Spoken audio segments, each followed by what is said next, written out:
Hi, everyone. We are live with Aundre Pace from the Business Coach of Plainfield and Naperville. And he is our special guest today. We're going to be doing a special show specifically to help you viewers get some more education on what our previous shows were all about.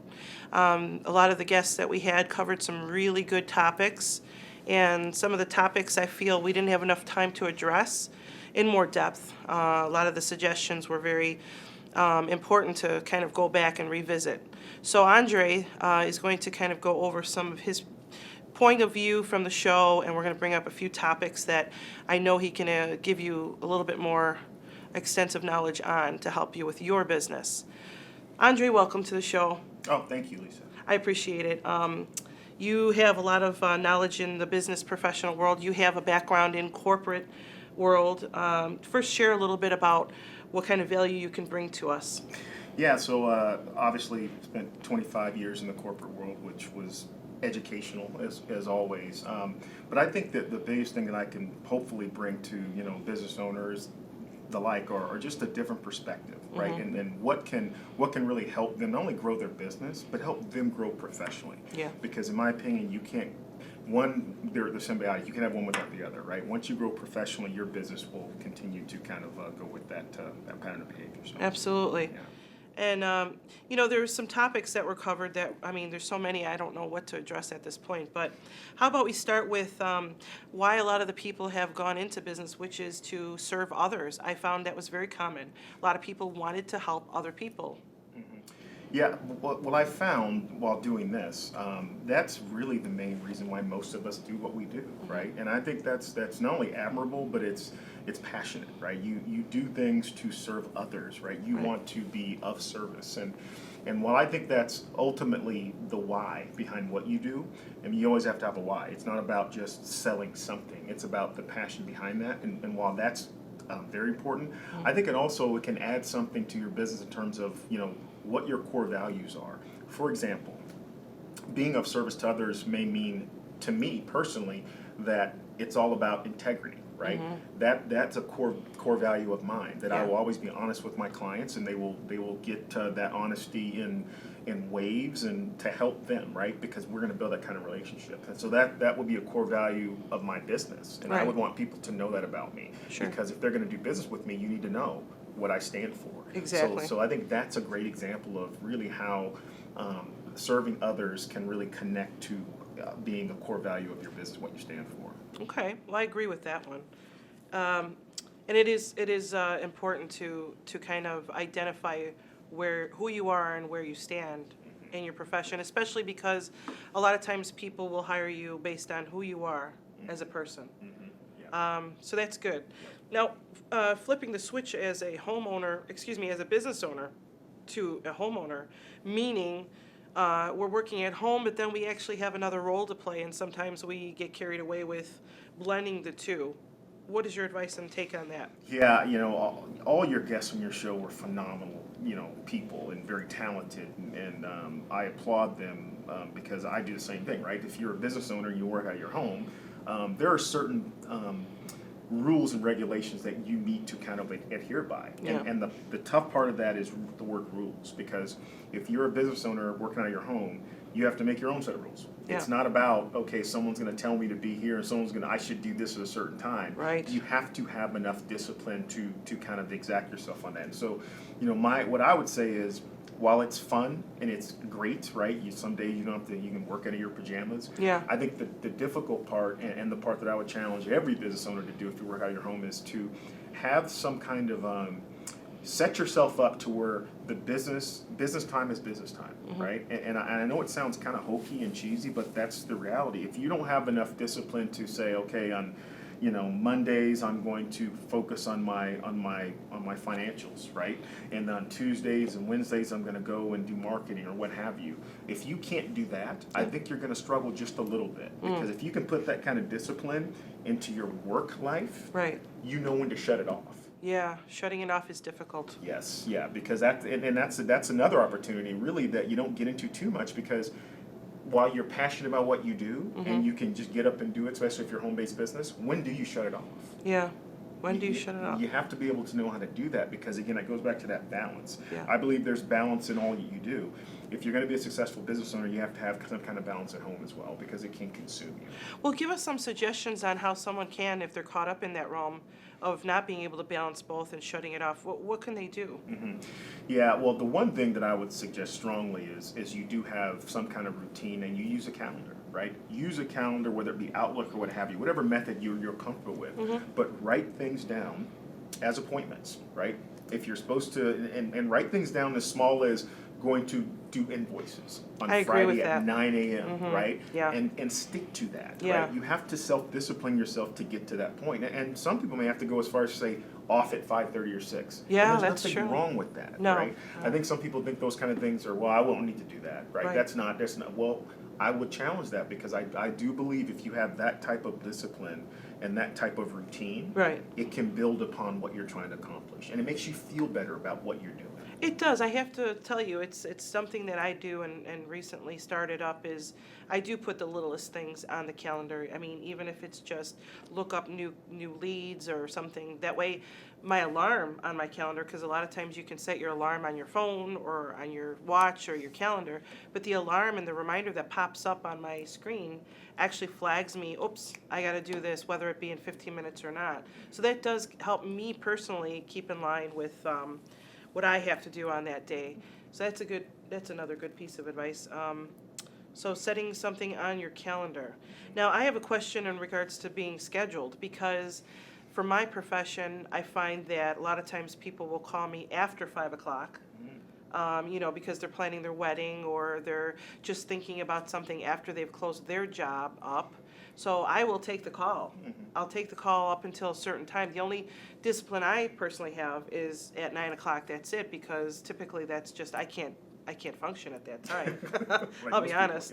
yeah. Shut it off because I can't talk. But what do you suggest about people when you say to shut it off at a certain time? Are you talking about phone calls too? And if so, how do you address those calls that are coming in?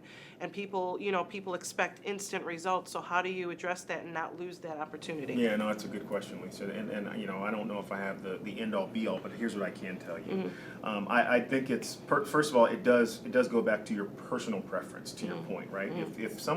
If you're comfortable speaking with people up until 7 p.m. at night, I would say do that, right? Okay. If that's your comfort level, right? If Okay. you're okay with having your phone next to you and being available, but also I would say make sure that you let your customers know that, whether it be your website messaging, whatever it is, that you're available till Okay. 7 p.m. to speak with, right? Okay, I After see. 7, leave a message and I'll get back to you within X amount of time. I believe that that's the way to obviously kind of remedy some of the situation that you described, because let's just call it what it is, right? Yes, if some people get off work and they realize, or their day ends, so they want to contact someone like us Right. to be able to set something up. Exactly. But also, if you're messaging it correctly to people, i.e., I will take phone calls until 6 p.m. If after 6 p.m. leave a message and I'll get back to you by, within 24 hours, people respect that. Yeah. Now, the key to that is obviously doing what you say, Yeah. but I do believe that if you're that specific, it's just like having, just like when you go into a storefront, right? If True. when they're open, if Yeah. they say from 7 a.m. to 6 p.m. on the door, well, that's what you expect. That's true. It's the same thing about messaging. It is. And actually with my industry being that, it could be an after-hour kind of call, a lot of times people in my industry are actually trying to get a quote, and they're getting quotes from other people at the same time.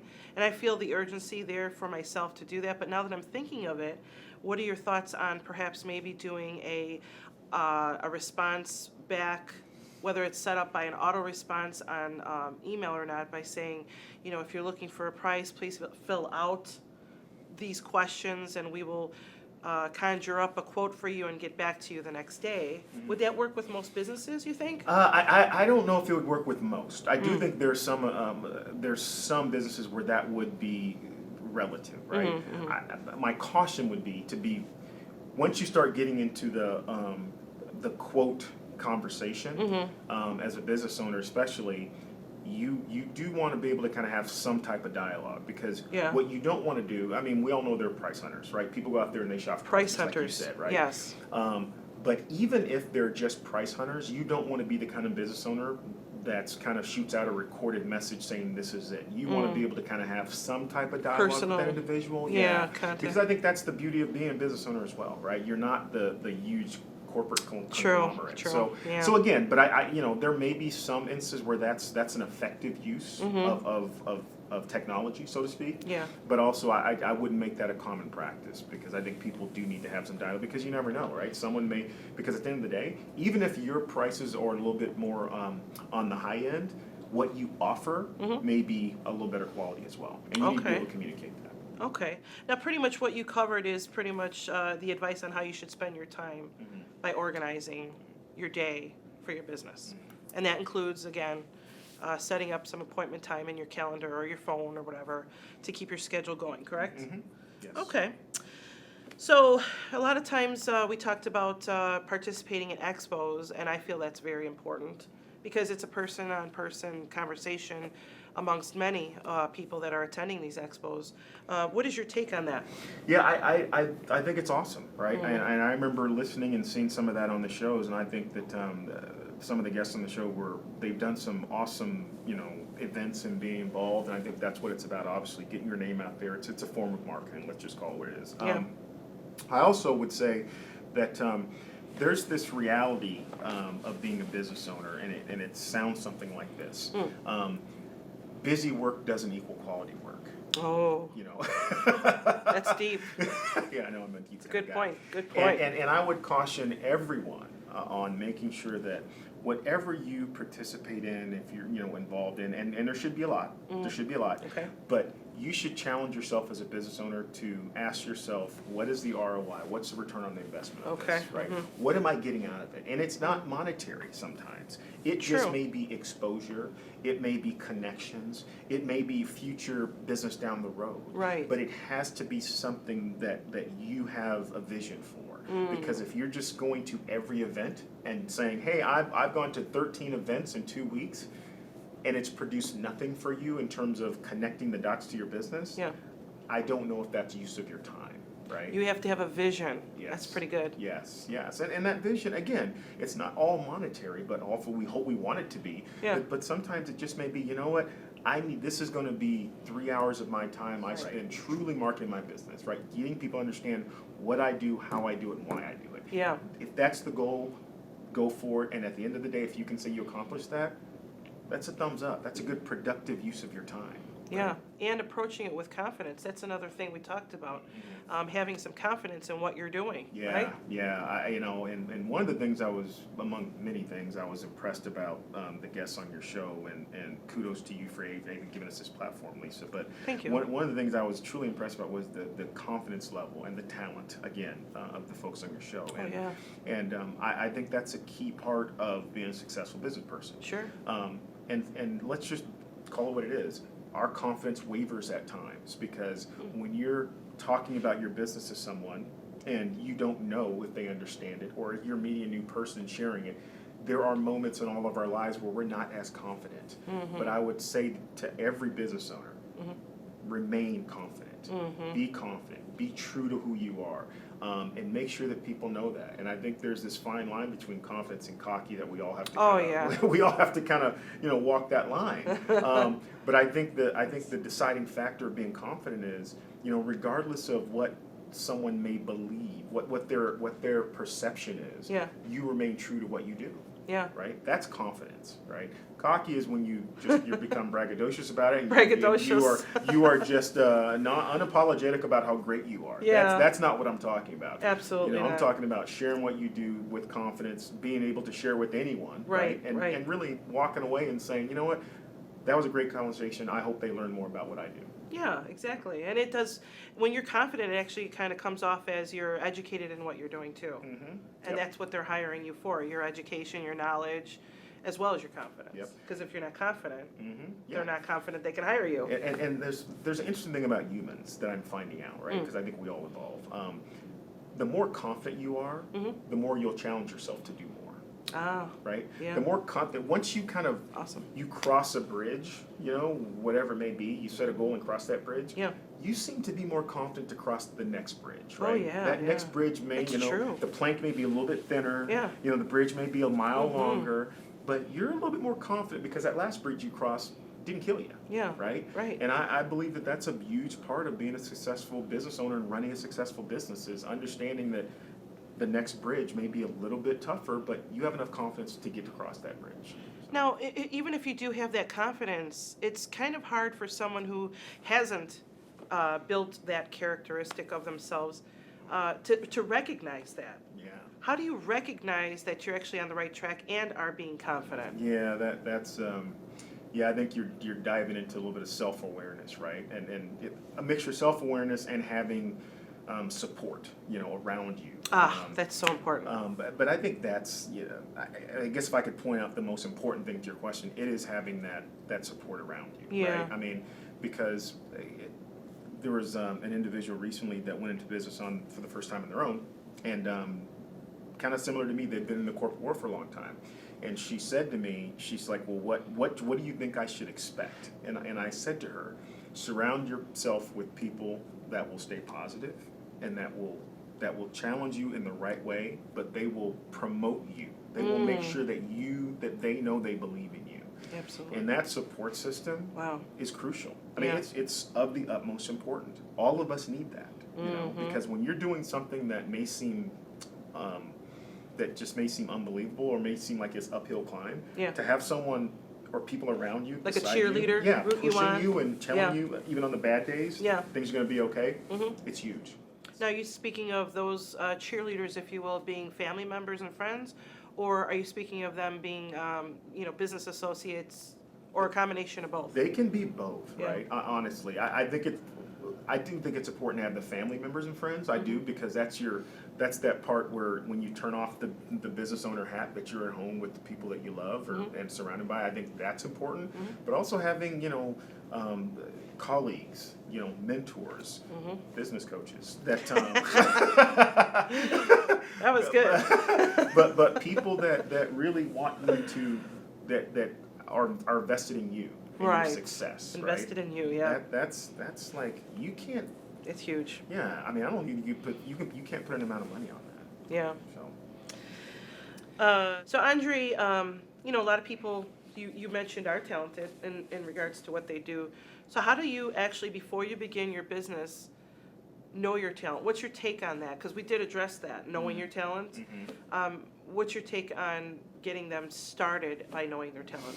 yeah, I think it's I think you guys really addressed it very well on the show. Here's what I would say. I think once you get into business, whatever business it is, hopefully most people do. We know what we can do. We have a sense of what we're good at, right? And generally we go into business for those reasons, right? We know we're good at something, so we kind of dovetail off of that. Right. I think the challenge is, and this is something I've seen, and I know it's a regular situation where when your business grows, once you start to kind of reach milestones that maybe you set or you never thought you'd reach, Yeah. does your talent alone keep growing the business? Yeah. That's the key question. Okay. And in most cases it doesn't, right? Okay. Because what got you there won't get you there. And you have to be able to, as a business owner, be able to recognize, okay, I'm good at this, right? So I'm going to keep doing that. Yeah. And maybe I need to figure out who can do this, because whatever this is, Right. I need someone to do that because I'm not good at it. But Exactly. but the business has to grow still, Yeah, right? yeah. So you have to be able to recognize what you're good at, and what others can help you with to continue to grow the business. And I think that's that unselfish part of being a business owner, because so many times we want to do it all. We want to wear every hat, right? And you can to a certain point. But also every business has its life cycle. And if your business reaches a life cycle or that time period where it's awkward growth, I call it painful growth, you have to embrace the pain the right way, and that's supporting yourself. Wow. You can't keep doing it the way you've been doing it. 90% of the time that's figuring out how to get the right people in the right seats, Yeah. how to let go of certain things, how to focus your talent on what you're really good at to continue that piece of the business. And I think those are things that all of us have to kind of realize at some point in time in the life cycle of our business. Absolutely, I agree with you, and that's really good advice. Hopefully that advice will help you to realize that for yourself, and that you can take that next step, walk that thin or thick plank to the next level. So Aundre, I want to thank you so much for coming on and sharing your wisdom as being a professional growth coach. And again, Aundre Pace from the growth coach of Plainfield and Naperville. How can they contact you? They can contact me via my website, www.thegrowthcoachpnil.com. Feel free to call me, 815-436-6481. Hit me up on Twitter at Aundre Pace. At Aundre Pace, I think that's right. Again, thank you for this platform. This is wonderful. I know people thank you off camera, but I want to publicly thank you for giving this platform to all business owners because it's truly something special. So Thank you, good and fun. I think we should all help each other out. And as my tagline for my show goes, let's help each other grow, which is true. We do have to stick together as a community of business owners, especially small business owners.